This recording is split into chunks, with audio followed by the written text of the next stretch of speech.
ሰላም ጤና ይስጥልኝ አድማጭ ተመልካቾቻችን፣ ይህ ቁም ነገራም የተሰኘው የዩቲዩብ ዝግጅታችን ነው። ለዛሬ ያሲን ቼኮው ማን ነው በሚል ርዕስ ስር የተጠናከረውን ዘገባ እንደሚከተለው እናቀርብላችኋለን።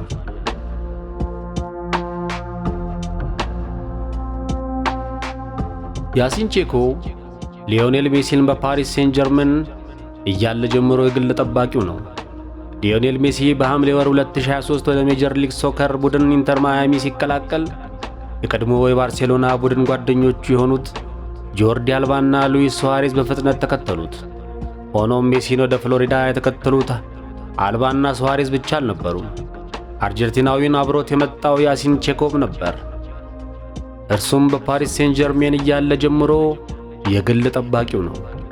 ሜሲ ወደ ማያሚ ከተዛወረ ወዲህ ቼኮው በየሄደበት ቦታ ሁሉ አብሮት ይገኛል።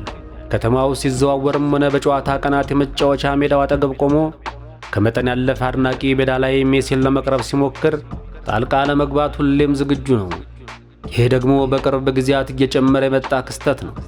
ሕዝቡ ስለ ሜሲ ከደሞዙ እስከ በወጣትነቱ የሆርሞን ሕክምና ልምድ ድረስ እያንዳንዱን ዝርዝር ነገር የሚያውቅ ቢመስልም ስለ ቼኮው የዓለም እግር ኳስ ታላቁን ተጫዋች የሚከተለው ምስጢራዊና ጡንቻማ ሰው በጣም ጥቂት መረጃ ነው የሚታወቀው።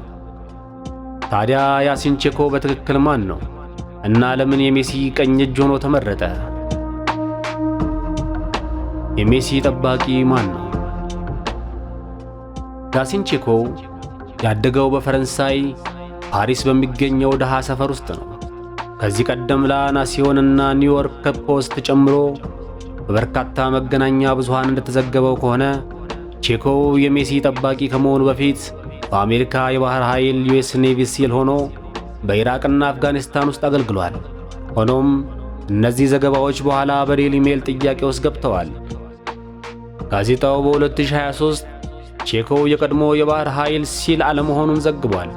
የአሁኑና የቀድሞ የልዩ ቡድኑ አባላት ለጋዜጣው ስለሱ ሰምተው እንደማያውቁ የገለጹ ሲሆን የባህር ኃይል ቃል አቀባይም ለቼኮው ምንም አይነት ወታደራዊ መዝገብ እንደሌለ አረጋግጠዋል። ምናልባት ወታደራዊ ዳራ ላይኖረው ይችላል፣ ግን አንድ ነገር እርግጠኛ ነው። ቼኮ ትጉ የድብልቅ ማርሻል አርት ሚክስድ ማርሻል አርትስ አፍቃሪ ነው።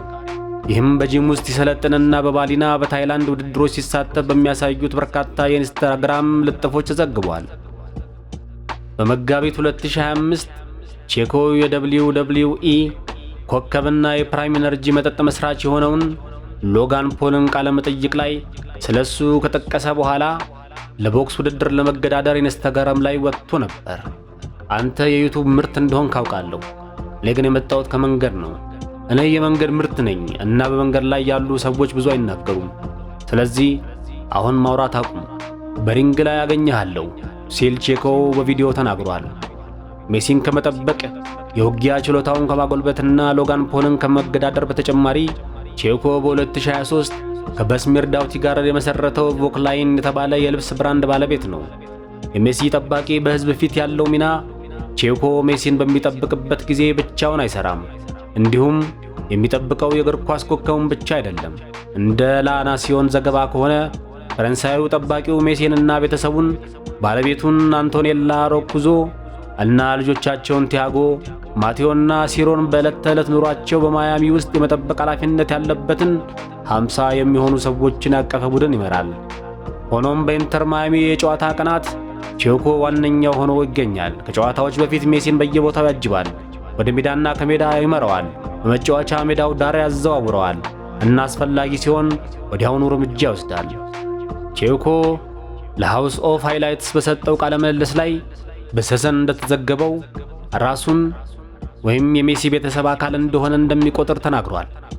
እሱን ለመጠበቅ ጠንክሬ እሰራለሁ ብሏል።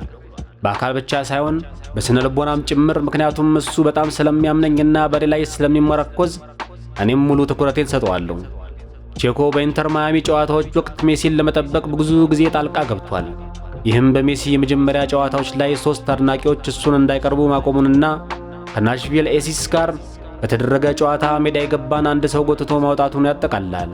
በጣም የሚጠቀሰው ደግሞ ከሎስ አንጀለስ ኤፍሲ ጋር በተደረገው ጨዋታ ሜሲ ጋር የደረሰውን የ14 ዓመት ልጅ አንገቱን ከያዘ በኋላ ለጥበቃ አስረክቧል።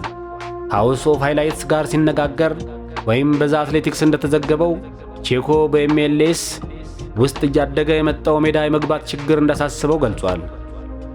በዩናይትድ ስቴትስ ያገኘው ልምድ ሜሲን በፒኤስጂ ሲጠብቅ ከነበረው ጊዜ ጋር እጅግ በጣም የተለየ መሆኑን ጠቅሷል። በሊግ 1 እና ቻምፒየንስ ሊግ እየሰራው ለ7 ዓመታት በአውሮፓ ነበርኩ እና 6 ሰዎች ብቻ ናቸው ሜዳ የገቡት ብሏል። አሜሪካ ደረስኩ እና በ20 ወራት ውስጥ 16 ሰዎች ይህንን አድርገዋል። እዚህ ትልቅ ችግር አለ። ቼኮ በተደጋጋሚ ጣልቃ ገብነቱ ምክንያት ከሜዳ መታገዱን ገልጿል። ይህም ውሳኔ በኋላ ኢንተር ማያሚ ያደረገው መሆኑን ዘ አትሌቲክስ ዘግቧል። ኤምኤልኤስ እና ኮንካካፍን እወዳለሁ፣ ግን አብረን መስራት አለብን ሲል አስረድቷል። እኔ ከማንም የተሻልኩ አይደለሁም፣ ነገር ግን በአውሮፓ ብዙ ልምድ አለኝ። ውሳኔያቸውን ተረድቻለሁ፣ ግን የተሻለ ልናደርግ እንደምንችል አስባለሁ።